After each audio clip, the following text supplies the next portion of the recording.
तर चला मित्रांनो, आज होता माझ्या मम्मीचा उपवास आणि इथं बघा एका प्लेटमध्ये आपण साबुदाणा घेऊन घेतलेला आहे आणि तिच्यासाठी आज मला करायचा आहे साबुदाणा। तर इथं बघू शकता रात्रीच आपण भिजू घातलेला होता आणि एकदम मोकळा मोकळा आपला साबुदाणा भिजून गेलेला आहे आणि त्याच्यासाठी लागणारं साहित्य इथंच बाजूला आहे, मी तुम्हाला दाखवते। इथं बघा एका प्लेटमध्ये आपण बटाटे घेऊन घेतलेले, इतके बटाटे, हे बटाटे आपल्याला शिजू घालायचे आणि इथं शेंगदाणे घेऊन घेतलेले आणि हा मागच्या वेळेस आपण केलेला होता हिरव्या मिरचीचा साबुदाणा आणि ह्या वेळेस आपल्याला करायचा आहे लाल मिरचीचा साबुदाणा। चला आता आपल्याला करायची साबुदाणा बनवायची तयारी। तर इथंच आपण एका कढईमध्ये आपले बटाटे टाकून दिलेले। तर चला आता आपण हे बटाटे घालू शिजवायला। तर चला आता आपल्याला शेंगदाणे कुटून घ्यायचे खलबत्त्यात। बघू शकता इथं शेंगदाणे आपण कुटून घेतलेले, दुसरीकडे आपण 3 ते 4 तुकडे मिरच्यांची काढून घेतलेले। आपल्याला हे मिरच्या तळून घ्यायच्या।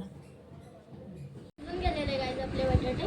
तर चला आपण यांची शिलटे काढून घेऊ। बघू शकता आपले बटाटे शिजून झालेले। आता आपण यांना चाकूने तुकडे करून घ्यायचे। चला आपल्याला करायचं आहे साबुदाणा। तर इथं झालेलं आहे आपलं तेल गरम। आपण जास्त तेल नाही घेतलेले, 2 चमच घेतलेले। तर सर्वात आधी आपण तळून घेऊ मिरच्या आणि मिरच्या गेल्या तळून। तर आता आपण तळून घेऊ बटाटे तेलात। हलके हलके तळायचे, जास्त नाही। मारून घ्यायचं यांना। बघू शकता इथं तळून गेलेले आपले बटाटे। आता आपण टाकून देणार आहे त्याच्यात शेंगदाणे घेतलेले।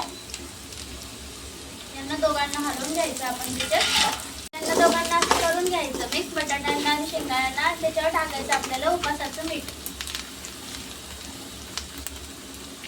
वरतून असं हलक्या हाताने मीठ सोडायचं आणि यांना दोघांना हलवून घ्यायचं। त्याच्यावर टाकू आपण लाल मिरची, ते पण 1 चमचच घेतलेली, जास्त नाही घेतलेली। सर्व साहित्य आपलं झालेलं आहे मिक्स। आता आपण याच्यामध्ये टाकणार साबुदाणा। तेल जास्त नाही घ्यायचं कारण साबुदाणा चिकट होऊ शकतो।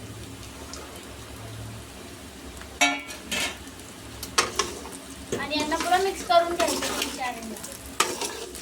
बघू शकता इथे मोकळा मोकळा साबुदाणा झालेला आहे। याला पुरा मिक्स करून घ्यायचं, 2-3 मिनिटं आपल्याला होऊ द्यायचं। झालेला आहे गाईज आपला साबुदाणा। आता देणार मी मम्मीला वाढून आणि तुम्हाला पण खायचं असेल तर मग या आपल्या घरी जेवायला।